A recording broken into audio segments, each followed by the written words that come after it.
today we are on the road to a very special farm. Yes, it is a goat farm. Would you expect the best farm? Is there any other farm that we would?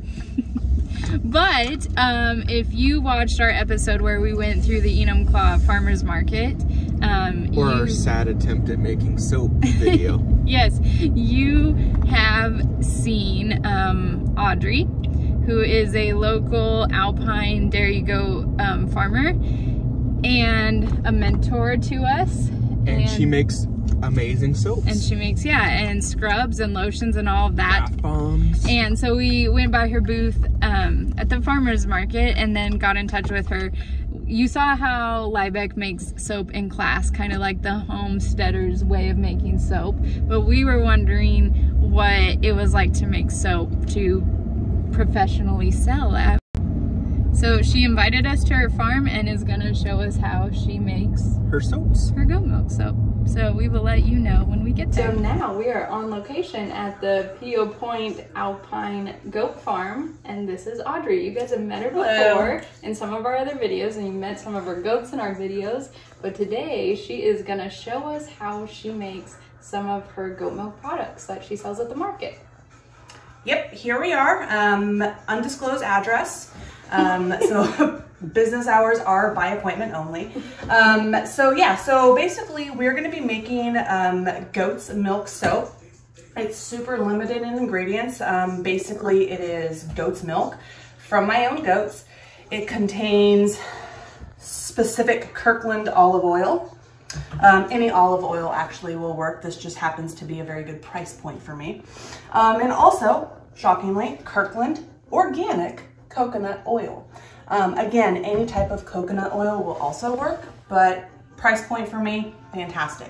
All of our soap is made with lye. It doesn't contain lye in the finished product, but it is made with it. So just be aware of some of the hazards and dangers when you're working with lye.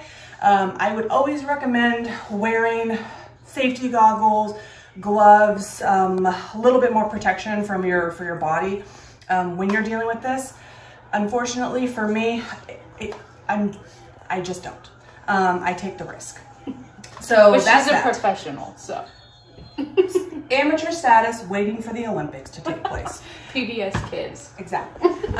So goat's milk soap it's really widely used for people who have skin problems. Ultimately, goat's milk is really high in proteins, a lot of vitamins and minerals in it, and it also it's really good for people with things such as eczema, psoriasis, other skin sensitivities. Earlier today, one of my sons, he's teething, and so his face is like really raw from just drool. And so, you know, I just used some goat's milk on his face, you know, just kind of cleaned him and just kind of rubbed some on his face. And shockingly, about an hour later, he is better. He's not so inflamed and red in the face. So goat's milk is really is a good clean alternative than using soaps that you buy at the market. When I say market, I refer to any place that you can buy things from. It's just what I do.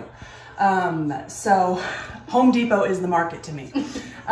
So, you know, you buy your big brands, you know, and there's so many ingredients in there, and I dare you to be able to pronounce one of them aside from water, let alone know what it does. So this is just a really nice, healthy alternative. It's great for your skin. It doesn't strip your skin of, you know, the natural oils that it does produce. So ultimately you'll be clean, but also not totally devoid of what your skin does naturally.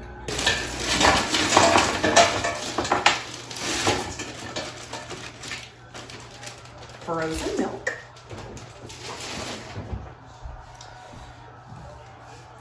Lye, do not eat.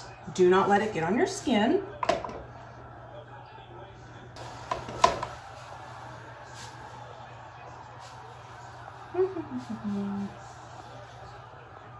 So the good thing you need to realize though when working with lye is lye has an arch nemesis, and his name is vinegar. So realistically you should have vinegar on hand, in case you spill anything, get anything on you, because as long as you just put vinegar on it, it will seemingly do like the counter effect that lye does, which is basically burns you. So mix your lye in with your frozen milk and just kind of stir it a little bit. Let this reaction start taking place. I use frozen milk into little cubes because lye is so hot and it's so caustic that if you were to even use just refrigerated milk, it will get so insanely hot and so quickly, and within about 10 seconds, everything will be like chocolate brown, and not the good kind of chocolate brown, just burnt soap. So if you freeze your milk prior into little ice cubes or milk cubes, it kind of helps by, you know, the lye is gonna melt that, but it helps keep the overall temperature down long enough for you to get all your other ingredients together and get them in your molds. So after we put the lye in there with the frozen goat's milk and we have stirred it and have given it time for the lye to melt the milk, as you can see, everything is all melted. It's nice and creamy and even. So what we're gonna go ahead and do is we're gonna add our oils. Now the oils, I like to add a little bit of extra oil, and part of that is to help with that lye process. It's called super fattening, and you basically add a little bit more oils or fats, I guess if you will, if you're making like lard type based soaps, to your recipe, and that the lye works with the fats in your oils, and that's what creates the process that makes soap. So your recipe should be pretty specific, but again, if you want to go ahead and just add a little bit of extra oils, you're not going to damage the soap, you're not going to ruin it, and if anything, it's just going to really make sure that there is no more lye properties in your finished product. So we're adding the olive oil, we've added the coconut oil, and this recipe calls for about 40 ounces of each coconut and olive oil. I like to put about 42-ish of each in this. And like I said, it's just a little bit extra. It's not gonna ruin the soap by any means. If anything, it just makes a little bit more volume, which is always nice. So we go ahead and add that. And then we mix it. So to mix it, all you need is a hand blender. This hand blender, very cheap on Amazon. It's been through a lot. But this is also a part where you want to make sure and have protected gear on. I've definitely taken some lye water I have to the taken eye. some to the eye. And or even the soap, it like hits you in the eye and you're like... And to put the vinegar then in your eye is also bad. So it's just, you really should just wear safety glasses. So, you know, but again, I live on the edge. So we're just gonna kind of mix this. You can kind of see that everything's just... How do you know when it's done? When my mixer gets hot to touch, that's kind of my stopping point. So, you know, it mixes kind of the same. I would say that as long as you're mixing it probably a little bit more than like 3 minutes, you're probably okay. But again, this mixer she's on her last leg. So when she says it's time to quit, we quit. So yeah, so we're just gonna go ahead and do this and a couple minutes. Any questions while we're doing this? I think I'm good. I think you're good. All right. What kind of soap are you making? Goat's milk soap. But like what scent? I am going to be making lavender. It's one of the most popular scents in the world.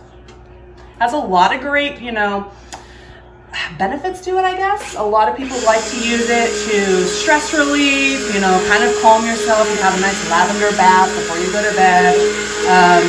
I have a really bad insomnia, and one of the things that doctors have recommended was to sleep with a lavender plant in my room. I sleep with lavender sprigs in my pillowcase. Yeah, there's that. So anyway, so lavender has obviously taken its toll on popularity these days, and so it's one of my popular varieties, so that we're going to be using lavender.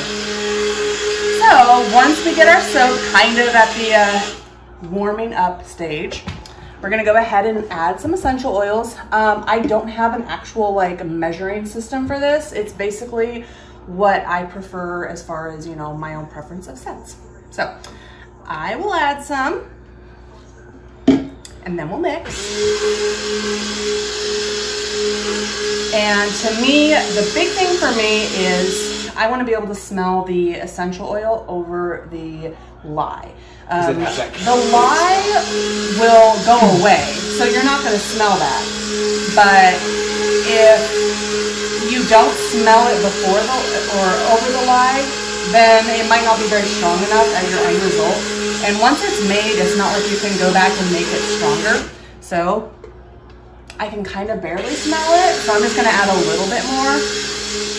Because again, I prefer my soaps or everything to be a little bit less scented, but that's just me. My husband, he suggested years ago that I make things a little bit more scented so people can smell them.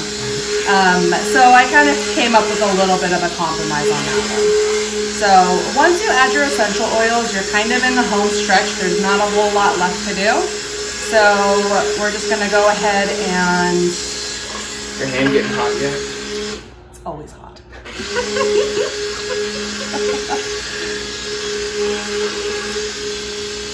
All right, so we're all done. Pro tip, before you like remove your hand mixer, always unplug it first because it's got residue on it, and so many times your hand is just on it and you go and take it out and you accidentally hit the button and you spray that caustic mixture everywhere. So unplug it. I definitely have lavender essential oils sprayed all over the ceiling of my classroom. Yeah, well, everywhere. This is a new house and I don't really want that. So, and then once we're done, I use these silicone loaf molds. To me, they're really easy. I can put them in the dishwasher. They're amazingly easy to get the soap out of. Sometimes the plastic ones, they tend to take half your soap with them and you have to spray them sometimes with like Pam or like rubbing alcohol some people will use. These are just amazing because I just kind of separate the sides like that, and when I can kind of look and be like, oh look, it's separating, then I know it's done and I can take them out. So we're gonna pour. That's a great question, Jordan. I'd love to answer that for you. So I make about 3 batches a week, and you can kind of see the remnants of where my previous soap was. And I like to fill it to that line or as close as I can get. So that's kind of how I know. It's not a... It's like your own measuring cup that you have. Exactly. So, and I keep my little mixing tray or mixing spoon handy. So then like this little spill that I knew I did, I'm just gonna do that. And... Okay.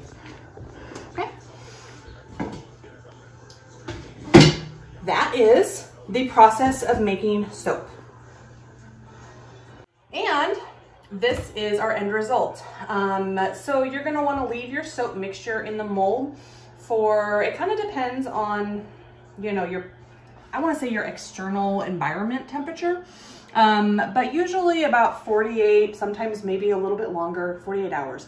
You're gonna pop them out, and then this is what you're gonna get. And then these are ready. You can store them like this, or you can cut them now.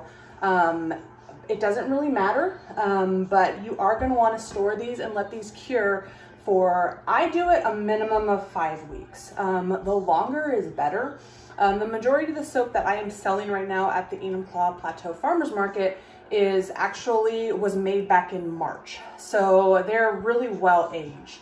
And why do we cure and what happens? That allows the lye to create that saponification process. Okay. And 5 weeks is how long it takes for that process to be complete and the lye to totally be absorbed and evaporated, if you will. So then it doesn't burn when you Exactly. So if you were to take this and cut it and take a shower, it'll still soap up really well, but your skin will feel really hot. Yeah. And it'll kind of be really itchy and overall unpleasant. So that's why you just don't want to use it. Now you can touch it, anything like that. It's not like it's really going to burn you. You definitely don't want to touch this right now and then like, let me go rub my eyes, because that probably won't feel too great. But yeah, so this is going to be the end result. And there we have it. That's how you make soap. It's pretty easy. And we are done. And I might just say that we had a blast. We did. Doing that video. I mean, she made it look so simple. And so easy. Definitely easy.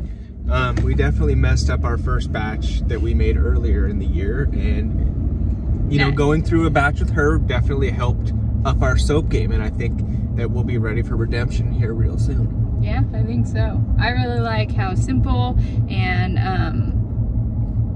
I don't know, it's just how simple her soap is. So few ingredients, but all kind of like natural ingredients that we know what's in it and how it works and what doesn't know. And I think that our soap, we just put too many things in it and then they just didn't jive together. So simple is the key, and she makes wonderful products. So if you want to learn more about her farm, check out the Facebook link to her farm page. She has a new website coming soon, and you can find her at the Enumclaw Plateau Farmers Markets to purchase some of her products. So.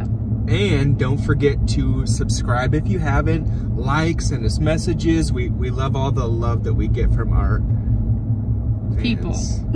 Yes. And don't forget we have an Instagram channel where we're posting things much more frequently. Just about every day. About all different kinds of things that the two of us do related to agriculture. So until next time.